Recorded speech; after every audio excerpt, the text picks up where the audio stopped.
Bienvenidos a Historias Sagradas.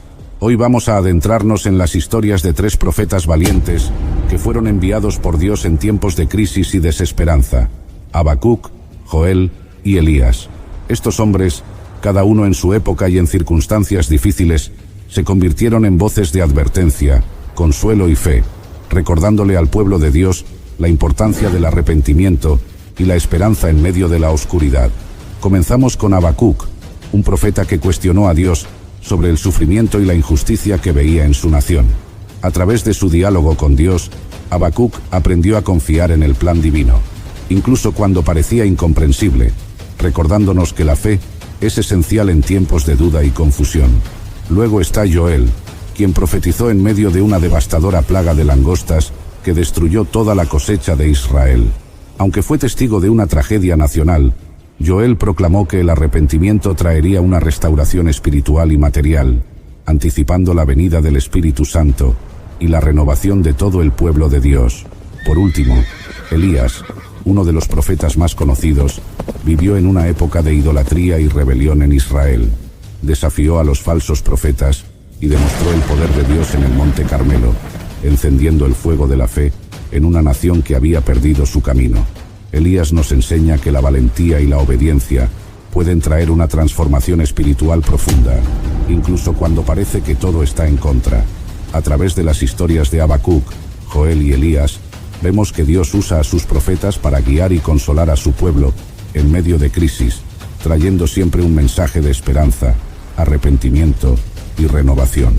Acompáñanos a descubrir cómo estos profetas desafiaron la oscuridad y mantuvieron viva la llama de la fe.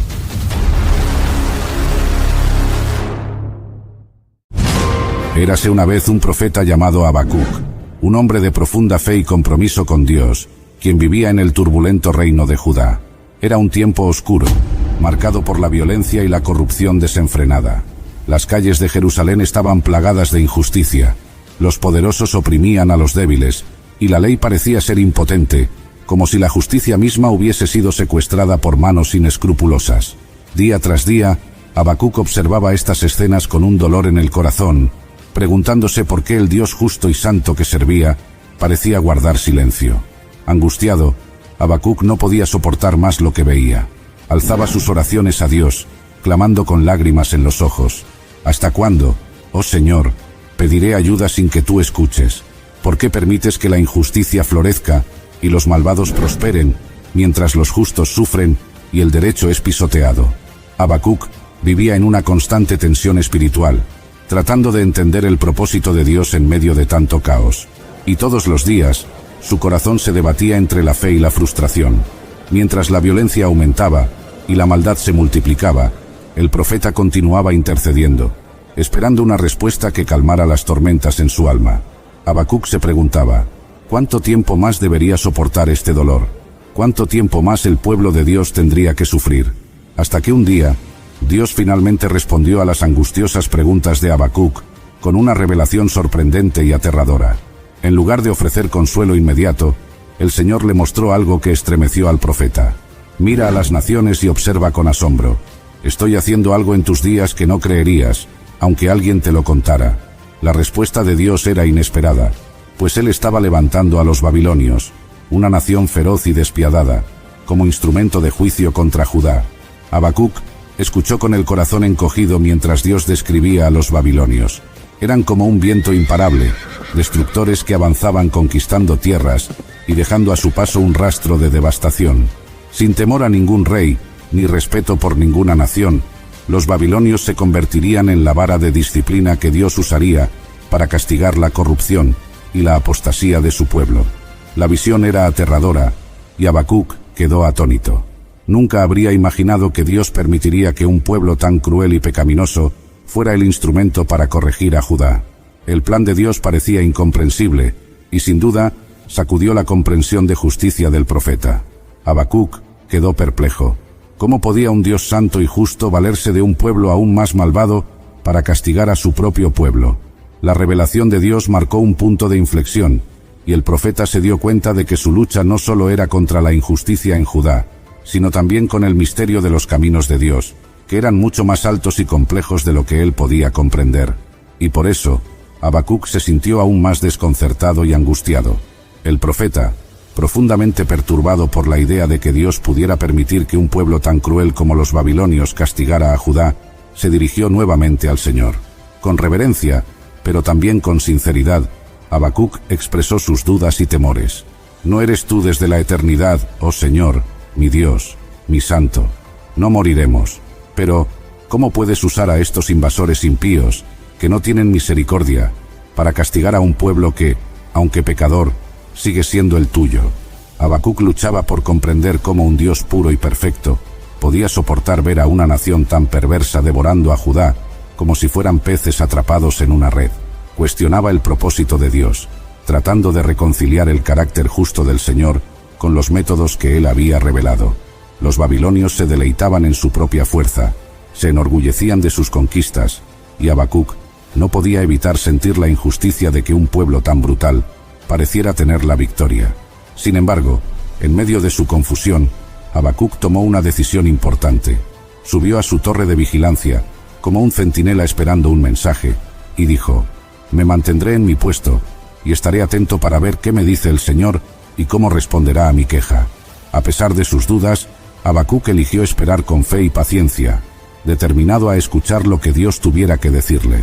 Hasta que finalmente, Dios respondió de nuevo, y esta vez con una visión clara y poderosa que cambiaría la perspectiva de Habacuc para siempre. El Señor le dijo: «Escribe la visión y grábala en tablas, para que corra el que la lea».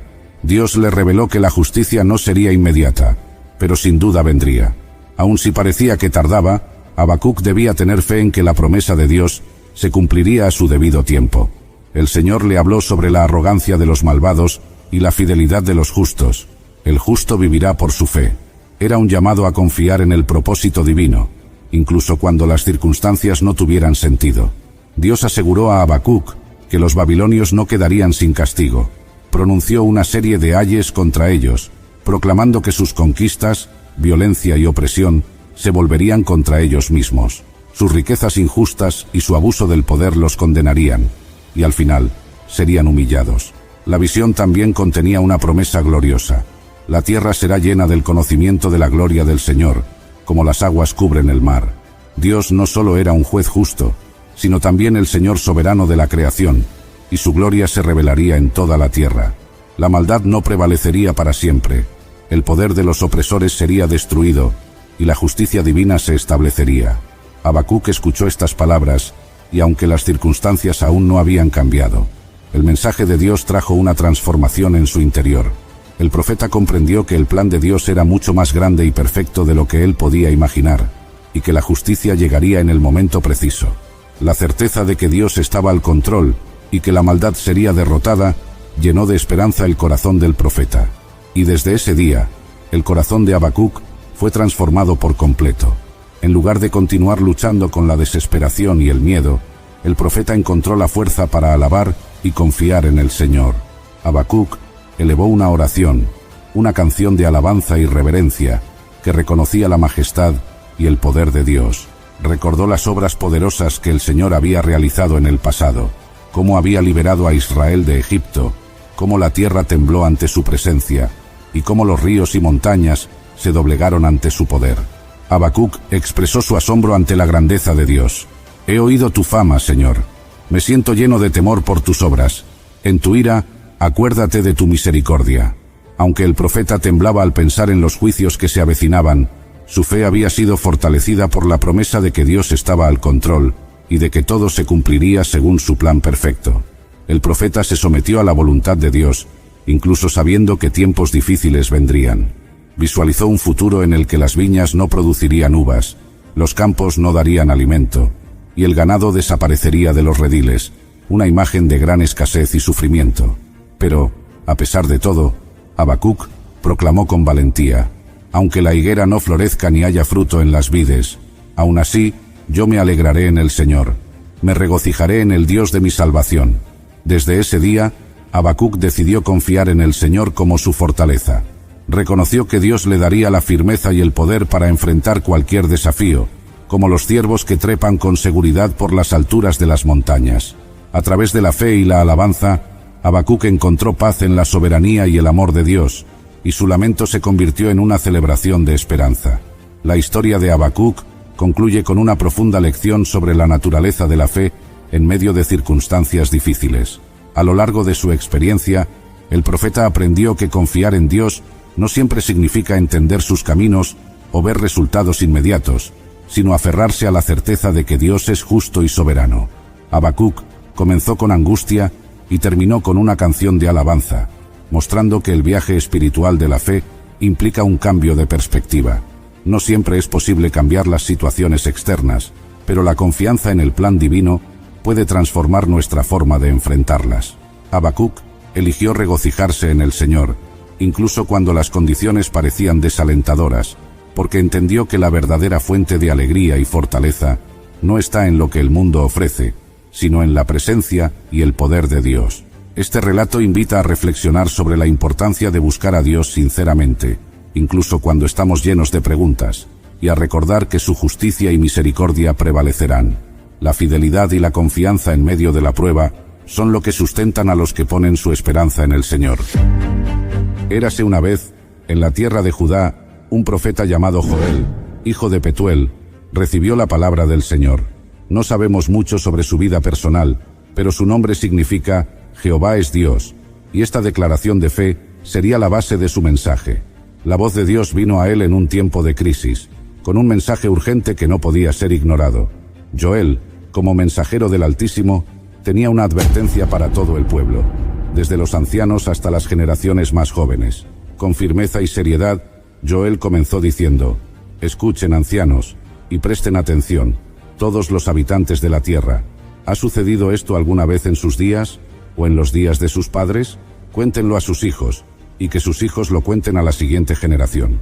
Desde el principio, quedó claro que el mensaje de Joel no era algo común, sino un llamado a la reflexión sobre un evento tan devastador que las generaciones futuras recordarían y hablarían de él. Y todos los días, el pueblo de Judá vivía bajo la sombra de una catástrofe que nunca antes habían experimentado. Una plaga devastadora de langostas había arrasado la tierra. Joel describió la calamidad de manera impactante. Lo que dejó la langosta cortadora, lo comió la langosta devoradora, y lo que dejó la langosta devoradora, lo comió la langosta destructora, y lo que dejó la langosta destructora, lo comió la langosta consumidora. No había escapatoria de esta desolación. Las langostas llegaron como un ejército imparable, destruyendo campos de trigo, viñedos, olivares y todos los cultivos que sustentaban la vida diaria del pueblo. Lo que una vez fue tierra fértil y verde, se convirtió en un paisaje seco y desolado. Los graneros estaban vacíos, y la esperanza de la cosecha había sido destruida. Las familias miraban con angustia las tierras arrasadas, mientras la hambruna y la desesperación crecían. Esta plaga no solo afectó a los agricultores, la vida cotidiana de todos fue alterada.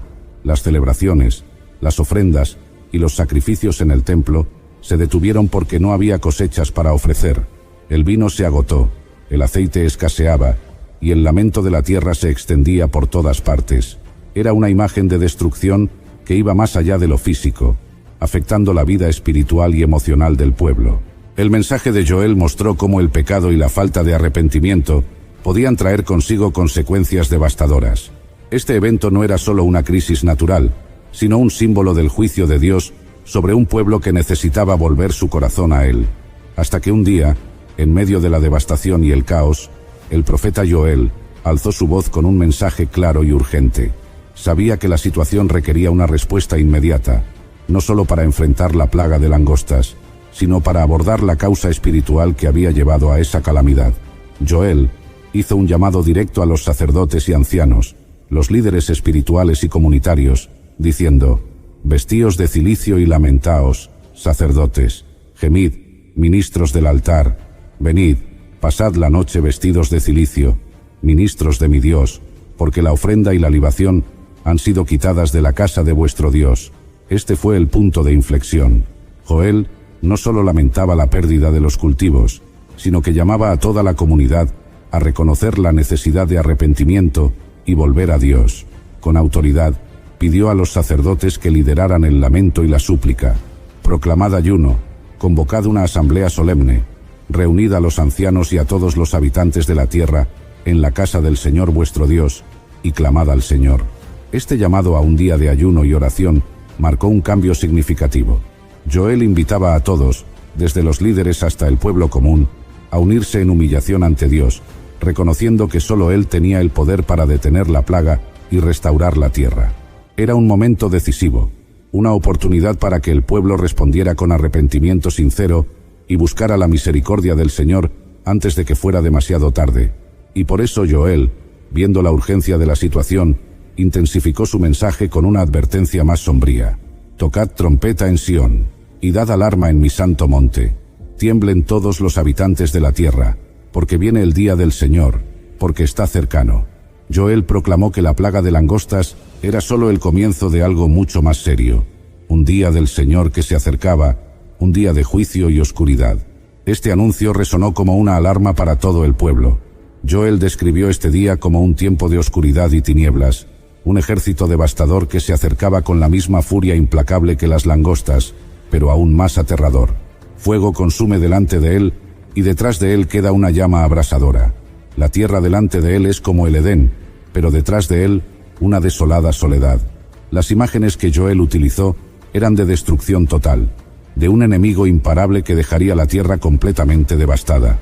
La proclamación de Joel dejó claro que las acciones del pueblo habían traído sobre ellos consecuencias graves, y que no podían ignorar la llamada al arrepentimiento.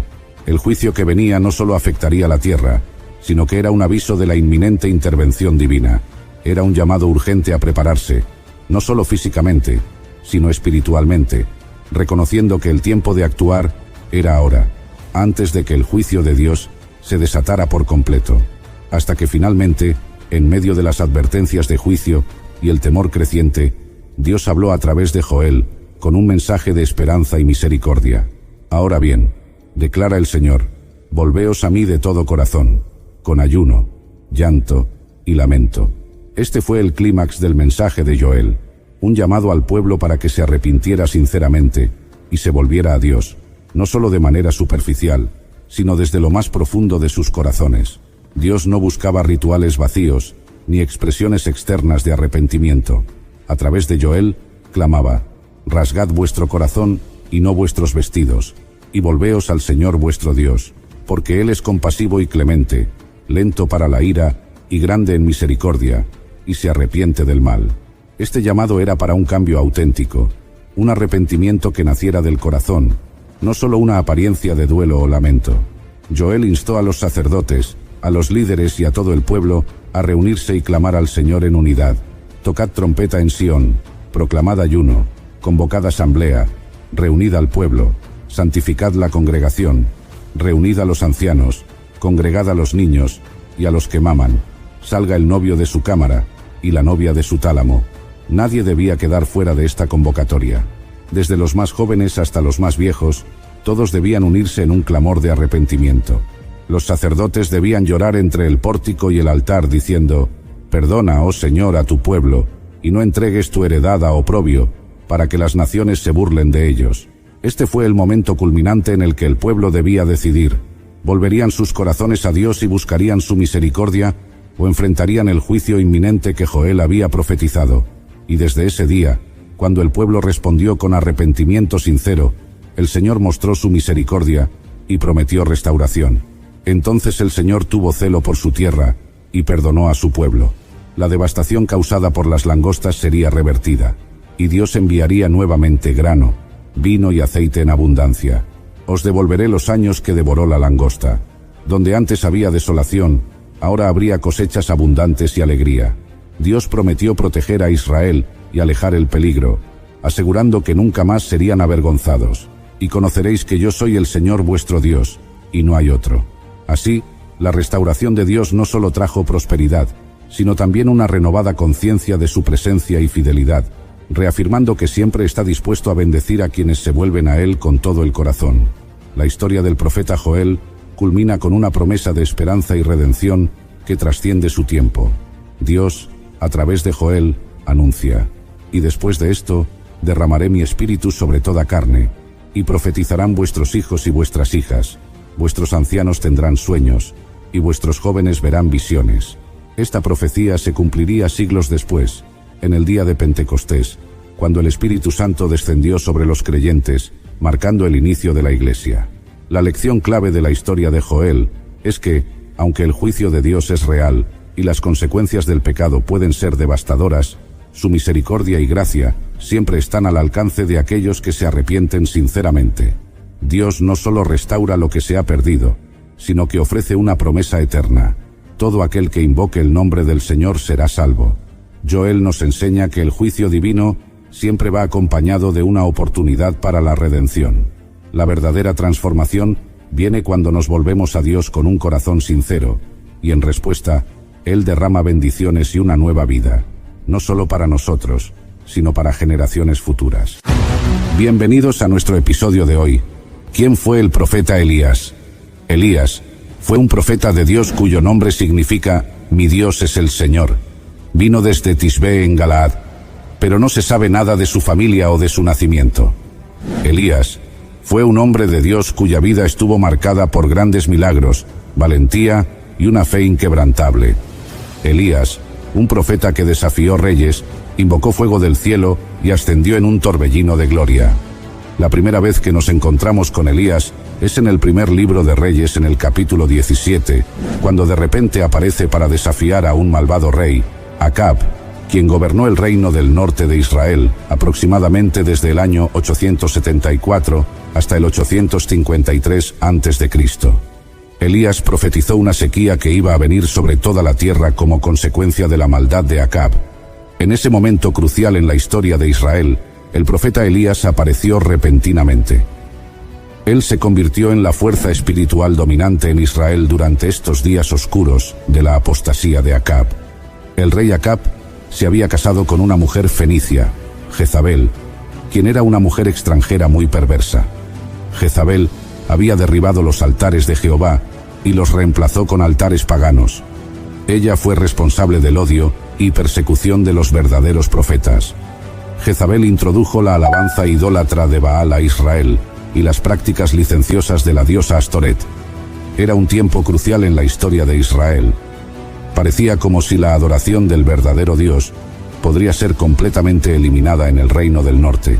La tierra estaba llena de sacerdotes de Baal y de las arboledas, orgullosos del favor de la corte, glorificándose en su repentina llegada al poder, insolentes, avaros, escandalosos y envilecidos.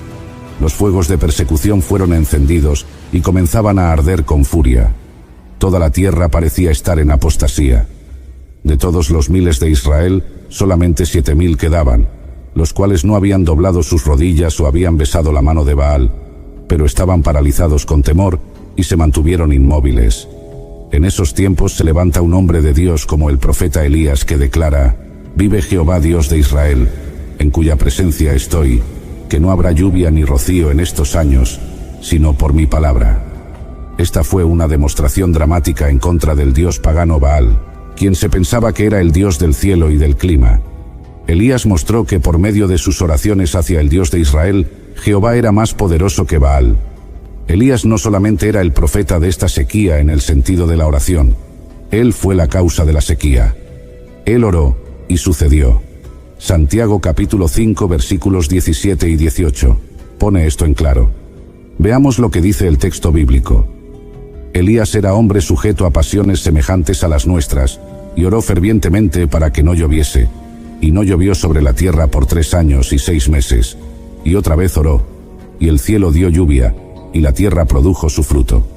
Se nombra a Elías en varias ocasiones en los evangelios, y ocupaba un lugar destacado en el judaísmo, especialmente por su vinculación con el Mesías. Ahora bien, después que Elías oró por la sequía advertido por Dios, él se escondió cerca del arroyo de Kerit, donde fue alimentado por unos cuervos. A medida que aumentaba la sequía y el hambre en la tierra, Elías, por ordenanza de Dios, se encontró con una viuda en un país vecino. Las viudas eran notables por su pobreza en el mundo antiguo. Sin embargo, a través de su obediencia a la petición de Elías, Dios proveyó suficiente comida para Elías, para la mujer y su hijo. La tinaja de harina y la vasija de aceite de la viuda nunca escasearon ni disminuyeron. En los versículos 17 y 18 del capítulo 17 del primer libro de Reyes, se narra que repentinamente el hijo de la viuda enfermó y murió. Veamos lo que dice el texto bíblico.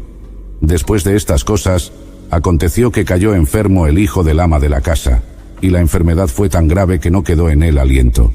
Y ella dijo a Elías: ¿Qué tengo yo contigo, varón de Dios? ¿Has venido a mí para traer a memoria mis iniquidades y para hacer morir a mi hijo? Nos podemos imaginar los días felices en la casa de la viuda. Sus necesidades fueron provistas por un milagro continuo de Dios, pero esos días felices fueron eventualmente cubiertos por una sombra oscura: la enfermedad y muerte del hijo de la viuda. La muerte del hijo fue un doble golpe para la viuda. No solo sufrió como cualquier madre que pierde un hijo, sino que también sufrió como alguien que pierde su única esperanza para el futuro. Por otro lado, a Elías le debió sacudir la triste muerte del hijo de la viuda. Sin duda, este niño no era desconocido para él. Elías lo toma en sus brazos cuidadosamente y con cariño. El profeta ha estado en esa casa durante más de un año, y seguramente se ha encariñado con este niño. La madre permite que el cuerpo muerto del hijo que ella había engendrado quede en las manos del varón de Dios. Ella ignora qué es lo que el profeta tiene en mente. Elías lo toma en sus brazos y hace lo único que sabe hacer en esas circunstancias: orar al Señor. El profeta está clamando a Dios desde lo profundo de su corazón. Entonces, el Señor escuchó la voz de Elías, y el alma del niño volvió a su cuerpo y revivió. Y es así como se acaba de producir el primer milagro de resurrección registrado en la Biblia. Después de haber resucitado al hijo de la viuda, vemos a Elías como el personaje central en un cara a cara con los profetas del falso dios Baal en el monte Carmelo. Al final de la sequía había muy poca vegetación. El rey Acab y su mayordomo Abdías estaban buscando hierbas cuando Elías se apareció por orden de Dios. Anteriormente, Dios le dijo a Elías que se escondiera. Ahora era el momento para que se presentara. Ahora bien, Abdías era un creyente de Dios y había mantenido a 100 profetas jóvenes en un escondite. Este hombre era un hombre valiente, quien estuvo de pie por Dios y sus profetas en un tiempo difícil. Abdías fue persuadido para decir a Acab que Elías había aparecido. El rey y el profeta se encontraron, y el profeta Elías, por orden del Señor, retó al rey Acab a juntar a todos los profetas de los ídolos Baal y Asera, para demostrar cuál de los dos, Baal o Jehová, era el Dios verdadero. Era muy importante confrontar y eliminar a estos profetas de Baal antes de que Dios enviara lluvia a la tierra de Israel. Era crucial que todos entendieran que la lluvia venía de Jehová y no de Baal. La contienda tuvo lugar en el monte Carmelo. Elías estaba solo en un lado, y 450 profetas de Baal estaban en el otro lado. Estos profetas de Baal odiaban a Elías. Ellos amaban el favor del rey Acab y la reina Jezabel, y ellos entusiásticamente promovían la persecución de cualquier verdadero seguidor de Jehová. Pero en los últimos 3 años, ellos fueron severamente humillados por Elías y la sequía sostenida por sus oraciones. Todos sus clamores hacia el dios del clima Baal no tuvieron efectividad. Por 3 años ellos odiaban a este profeta de Dios, quien les humilló y mostró su engaño sacerdotal del todo. La historia del enfrentamiento de Elías con los profetas de Baal en el monte Carmelo es un relato fascinante que resalta el marcado contraste entre la fe en Jehová, el único Dios verdadero, y la adoración de dioses falsos como Baal. Entonces, el profeta Elías desafió al pueblo de Israel preguntándoles: ¿hasta cuándo claudicaréis vosotros entre 2 pensamientos? Si Jehová es Dios, seguidle, y si Baal, id en pos de él. Luego Elías propuso una prueba para demostrar quién era el Dios verdadero.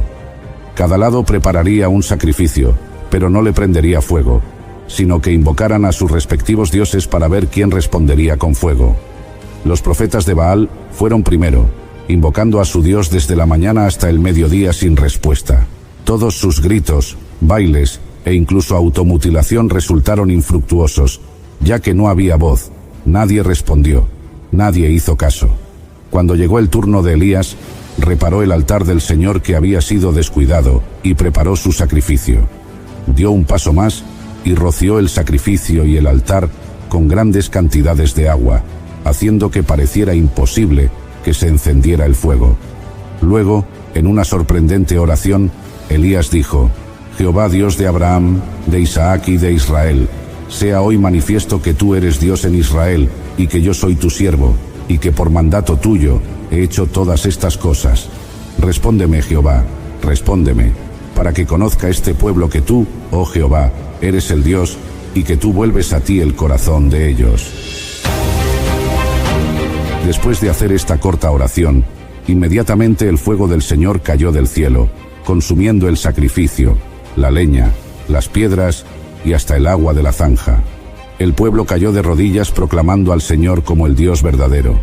Los profetas de Baal fueron derrotados, poniendo fin a su influencia sobre Israel. If we knew more about our sleep, what would we do differently?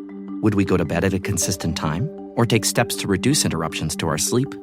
With the all-new Sleep Score, Apple Watch measures your bedtime consistency, interruptions, and sleep duration. Then, every morning it combines these factors into an easy-to-understand score from 1 to 100. So you'll know how to take the quality of your sleep from good to excellent. Introducing the new Sleep Score on Apple Watch. iPhone 11 or later required. Después de la gran victoria sobre los falsos profetas, cae nuevamente la lluvia sobre la tierra. Este poderoso relato de la fidelidad y el coraje del profeta Elías nos sirve como un recordatorio de que con Dios de nuestro lado podemos enfrentar y superar cualquier desafío que se nos presente. Ante las batallas espirituales, debemos recordar que Dios es soberano y su poder es incomparable. Como Elías, podemos defender con valentía la verdad, confiando en que el Señor traerá la victoria sobre el enemigo y revelará su gloria. Ahora bien, a pesar de la victoria, justo después de este tremendo milagro, Elías enfrentó un periodo de desánimo y depresión. Acab le había contado a su esposa Jezabel acerca de la demostración del poder de Dios. En vez de arrepentirse y volverse a Dios, Jezabel juró matar a Elías. Al escuchar esto, Elías huyó al desierto. Este poderoso varón de oración, lo suficientemente poderoso para hacer que la lluvia y el rocío se detuvieran por 3 años y medio, y después lo suficientemente poderoso para hacer que comenzara de nuevo con su oración, ahora oraba deseando morirse. Quizás Elías había especialmente esperado que los eventos en el Monte Carmelo harían que Acab y Jezabel se arrepintieran y creyeran en Dios, y también los sacerdotes y el liderazgo de Israel en general, pero no fue así, y Elías tuvo temor. Elías olvidó que en varias oportunidades el pueblo rechazó a Dios a pesar de grandes milagros y evidencias. Para tratar la depresión de Elías, Dios le permitió descansar y lo alimentó. Sin embargo, aún faltaba, y ahora el Señor se dispone a tratar su hombre interior y lo hace a través de su compasión. Elías está en un viaje a un destino de su propia elección, y aún así, el Señor está preocupado por satisfacer la necesidad del profeta. ¿Cuántas veces Dios ha hecho lo mismo por ti y por mí? Huimos de Él y de su voluntad para nuestras vidas. Sin embargo, Él sigue siendo fiel, siempre presente, y continúa permitiendo que sus bendiciones caigan sobre nuestras vidas. ¿Por qué lo hace? Para llevarnos al lugar del arrepentimiento. Ahora bien, después que Elías comió y bebió, realizó un viaje de 40 días hasta el monte Horeb.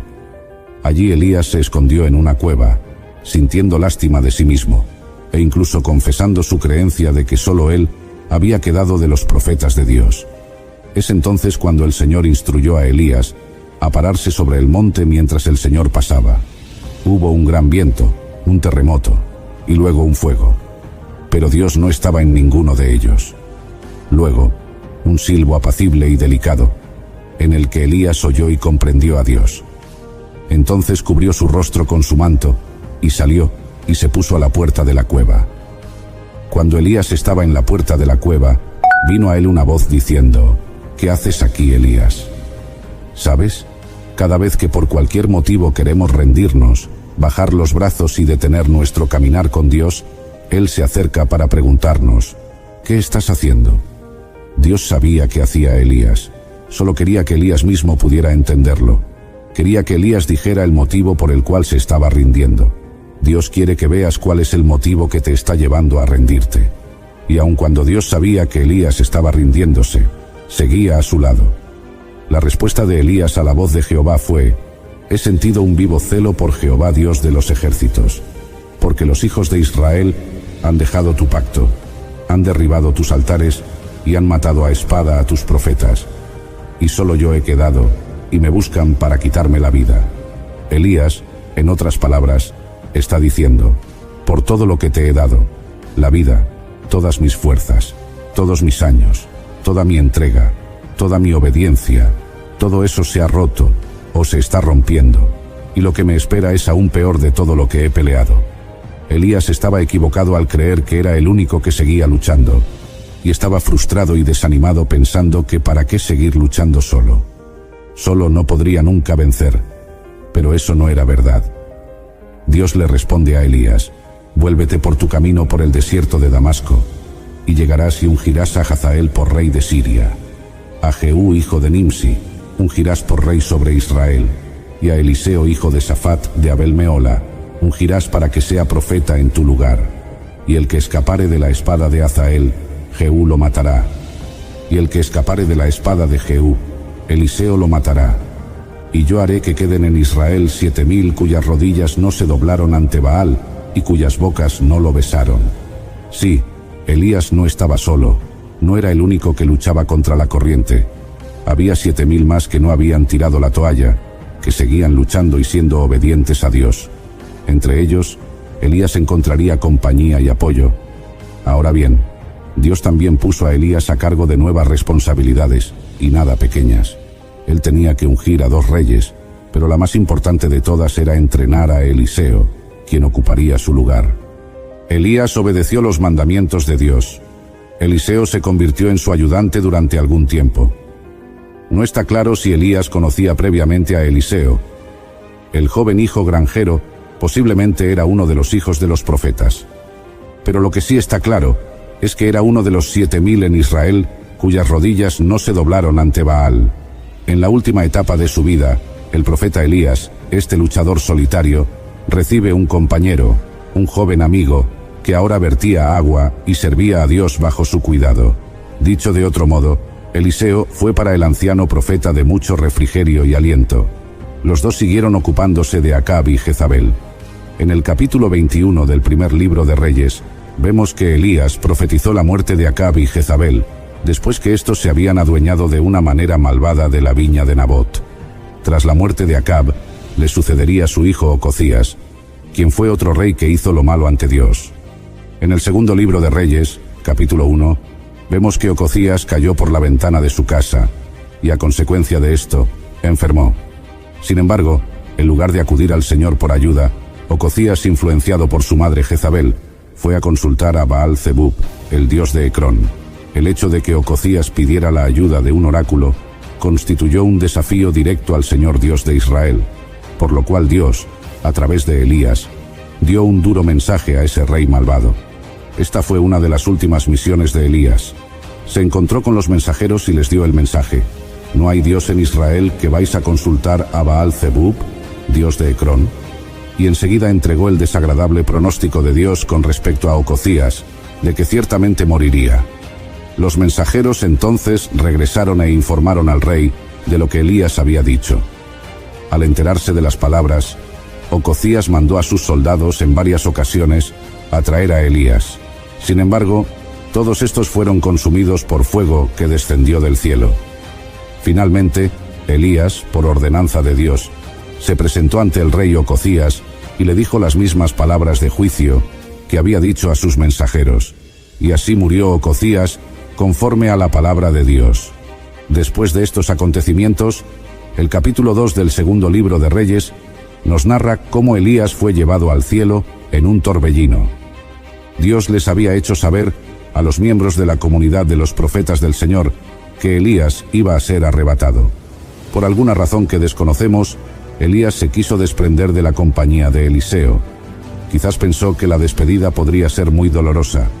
Quizás esperó que Eliseo insistiera en acompañarlo, y es así como sucedió. Eliseo, en varias ocasiones, se negó a dejar a Elías. Era muy raro que Eliseo se opusiera a la voluntad de su tutor, pero esta vez lo hace. Seguramente Elías estaba probando a Eliseo una vez más. Sin duda lo había examinado muchas veces, pero Elías quiso estar completamente seguro de que Eliseo era un hombre comprometido. El relato bíblico nos narra que Elías y Eliseo llegaron al Jordán. Entonces, tomando Elías su manto, lo dobló y golpeó las aguas, las cuales se apartaron a uno y a otro lado, y pasaron ambos por lo seco. Cuando habían pasado, Elías dijo a Eliseo: «Pide lo que quieras que haga por ti, antes que yo sea quitado de ti». Eliseo miró con ojos penetrantes al profeta y dijo: «Te ruego que me des una doble porción de tu espíritu». Elías le responde: «Cosa difícil has pedido. Si me ves cuando sea arrebatado de tu lado, te será concedido. Si no, no». Elías y Eliseo continuaron caminando. Probablemente, Elías le está dando al joven profeta los consejos finales antes de una larga despedida. De repente los dos hombres se ven separados por una fuerza irresistible. Eliseo ve algo increíble, algo así como un carro de fuego tirado por caballos de fuego. Eran caballos que resplandecían y tenían un centellear como de fuego. Ahora aparece un torbellino, un viento que gira como un trompo a una velocidad vertiginosa. Elías ha aprendido a no temer la presencia del Señor. Ha escuchado ese viento que rompía las peñas, ha sentido ese terremoto brutal en el monte Horeb, ha presenciado en ese mismo lugar un fuego que provenía de la presencia del Señor. De pronto, siente como si una fuerza lo tomara y lo colocara suavemente dentro del torbellino. Los caballos comienzan a trotar cada vez más rápido, y de la misma manera que un avión acelera, despega y sube a las nubes, el carro aumenta su velocidad y empieza a elevarse.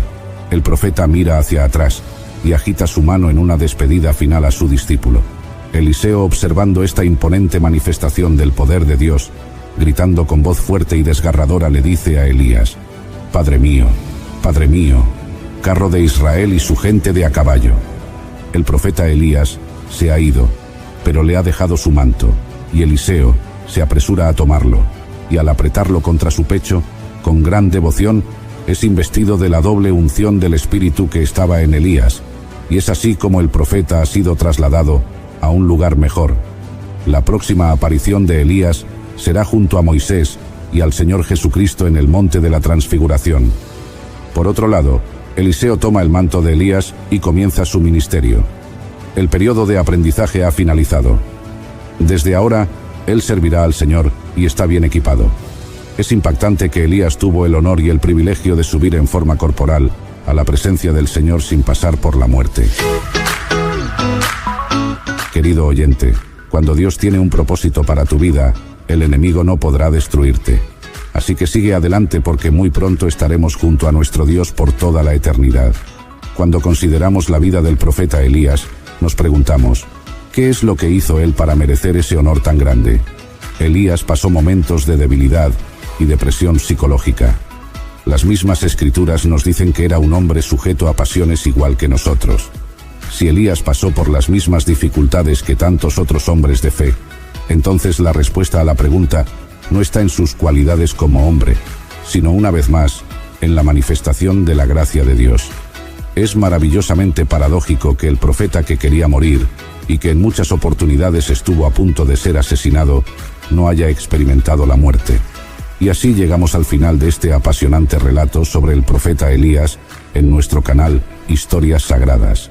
Si te ha gustado este video, no olvides darle like y suscribirte a nuestro canal y activar la campanita para no perderte nuestras próximas historias. Comparte este video con tus amigos y familiares para que también ellos puedan ser bendecidos con estas historias de la Biblia. Gracias por acompañarnos, que Dios te bendiga abundantemente, y nos vemos en el próximo episodio de Historias Sagradas. Hasta pronto y muchas bendiciones.